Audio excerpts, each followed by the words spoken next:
Estamos con Alfonso Pratgay. ¿Qué tal? Gracias por venir, Alfonso. Buenas noches, Roberto. Buenas noches. A ver, el tema sin ninguna duda económico es la inflación y empiezan a aparecer recetas. Por ejemplo, en el campo de Massa se han presentado proyectos de ley.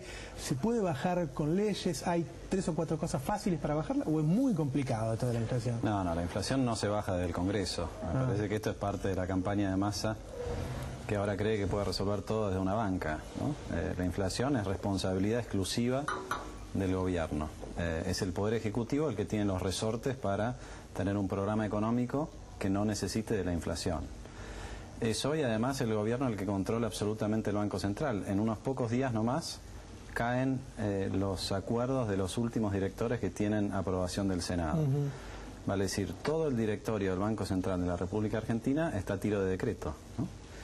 Entonces, sí, me parece que es un gran voluntarismo decir que se puede bajar la inflación desde el Congreso, y la responsabilidad no es del Congreso, sino es absolutamente del Gobierno Nacional, que mal la puede resolver si no la reconoce, ¿no? Sigue diciendo que se puede comer con 6 pesos, sigue diciendo que la inflación es 0,8, 0,7 mensual, y todos sabemos que eso no es así. Hasta la justicia lo empezó a dictaminar esta semana en el fallo por abuso de poder contra Moreno.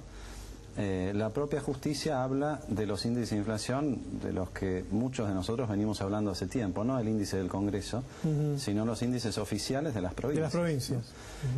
Que registran algo parecido a lo que dicen los consultores privados. Y que antes de la intervención del INDEC en el 2007 registraban algo prácticamente igual que lo del IPC del INDEC. Recordemos además, porque a veces nos confundimos, ¿no? El IPC del INDEC es solamente el área metropolitana de Buenos Aires. Sí.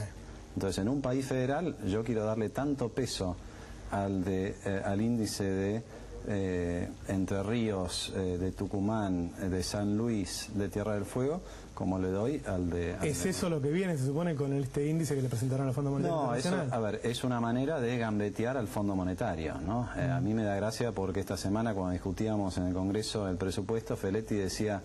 Yo me acuerdo cuando la Alianza, bueno, su gobierno, ¿no? Porque él era presidente del Banco Ciudad en la Alianza. La Alianza iba a Washington a discutir las recetas. Bueno, en ese mismo momento estaba Lorenzino discutiendo con el fondo de qué manera cocinar un índice de precios para que el fondo no nos ponga una multa. Pero ese índice de precios nacional ya existía. Dejó de existir justamente porque el de la Ciudad de Buenos Aires decía una cosa y los otros 7 componentes decían otra. Entonces Moreno les empezó a decir a todas esas provincias no lo publiquen más. Entonces la novedad es que ahora van a rescatar un índice que ellos mismos bajaron para poder seguir mintiendo, para quedar bien con el fondo, ¿no? Te pido que veamos la opinión de la gente en la calle sobre la inflación y seguimos. Alfonso, veámoslo.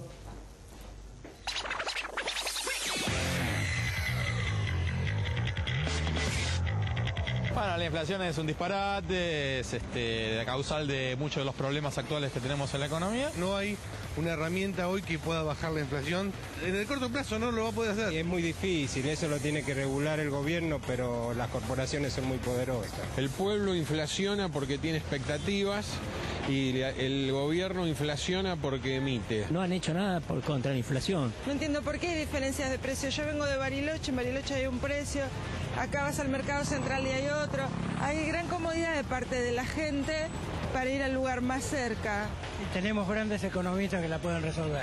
No creo que una ley lo solucione. Creo que un proyecto de ley no alcanza. Por lo menos hay una propuesta. Esperemos que tenga resultado. El gobierno suele decir nuestra prioridad es el crecimiento y el empleo, ¿sí? Y la inflación la suplimos con la suba de los ingresos, con las paritarias, con el aumento de jubilaciones, con el aumento de la asignación universal por hijo. Entonces la gente mantiene su nivel de consumo.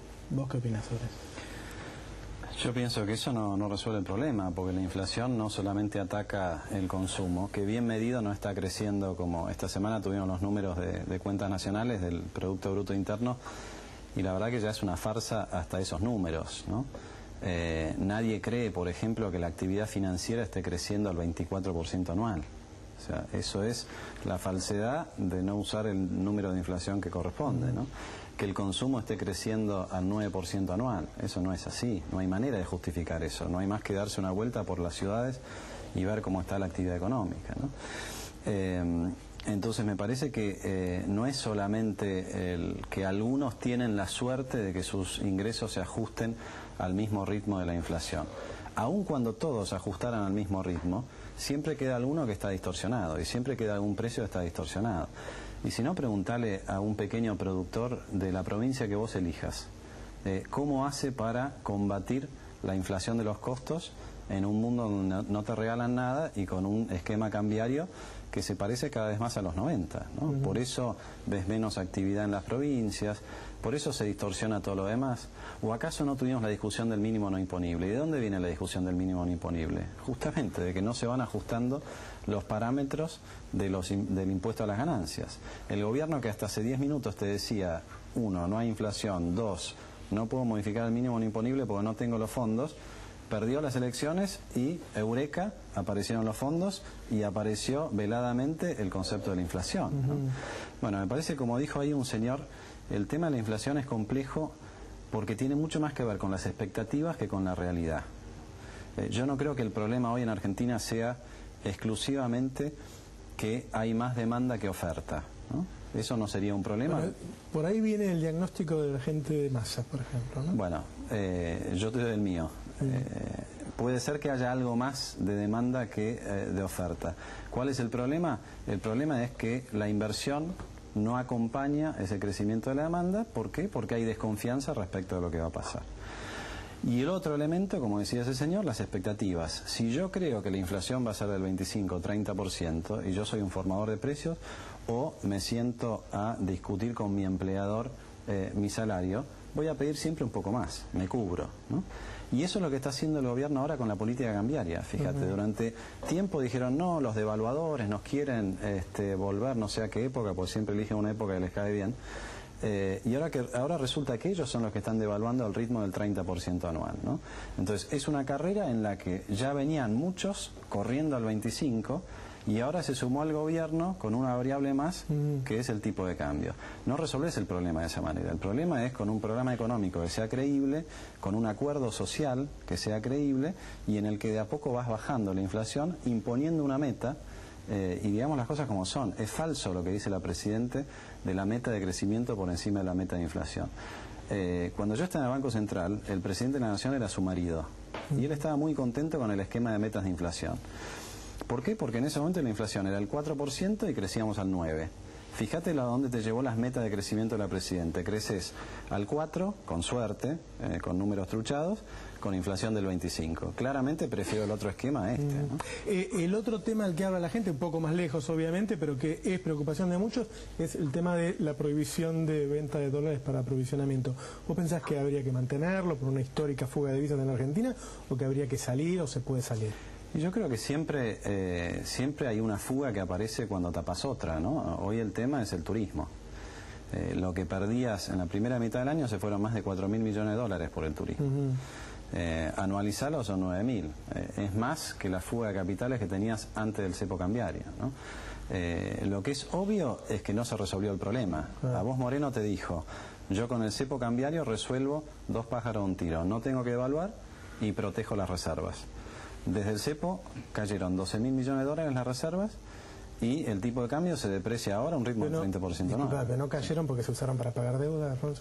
Sí, se usaron para pagar deudas, sí, claro. Digo, es casi una decisión política, podría. Pero es una mala decisión política, Roberto, porque resulta que los dólares están disponibles para los acreedores externos y no están disponibles para los productores internos. O sea, es demencial, no es solamente una mala decisión, es demencial. Y el esquema del turismo, donde le decís 20% de sobreprecio a cuenta del impuesto a las ganancias, ¿quién te crees que lo disfruta más? Contéstamelo vos. No sé. Y los que más tienen, porque el que más puede desgravar es el que más paga impuesto a las ganancias. Entonces, cuanto más impuesto a las ganancias pago, más acceso tengo al tipo de cambio oficial barato subsidiado. Entonces, no solamente es demencial, sino que es regresivo. No tiene nada que ver con el progresismo que dicen ellos. Tenemos un corte también de la preocupación de la gente por el cepo al dólar, ¿verdad?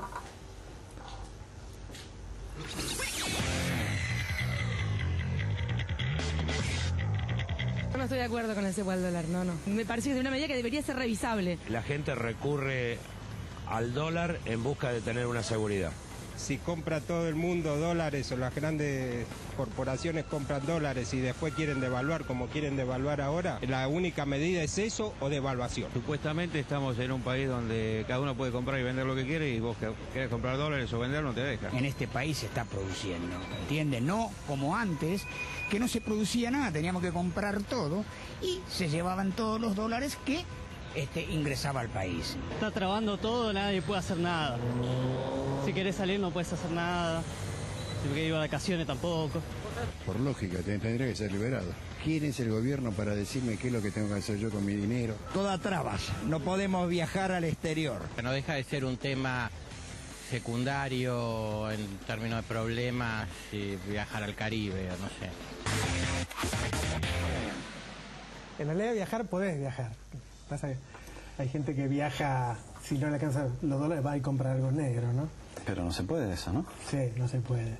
Así es. Ahora, Chevron sí le vas a dejar que se lleve todos sus dólares una vez que obtenga las ganancias, ¿no? Por eso te digo las contradicciones. Me permite hacer una breve reflexión del bloque anterior, sé que no corresponde, pero Filmus, si yo recuerdo bien, está en la misma boleta que Cabandier.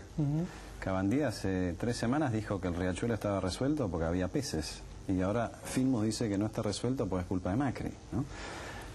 Me parece que, digamos, el relato a veces se da demasiado contra la pared y creo que lo que hay que hacer en estos próximos 2 años, donde es obvio ya que no puede reelegir la presidente, es conformar una alternativa de gobierno que empiece por decir la verdad, ¿no?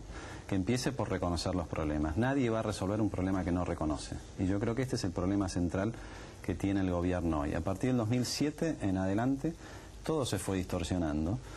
Y si vos mirás bien los números de la economía y los números de las variables sociales, estamos peor que en el 2007. No hay ninguna duda que estamos peor que en el 2007. Sí, claro, estamos mejor que en el 2001. Ya lo sabemos, ese cuento de, bueno, yo quiero estar mejor que el año pasado, no quiero estar mejor que en el peor momento de la historia argentina del 2001. ¿El mundo no juega en contra? El mundo juega a favor, el mundo juega muy a favor.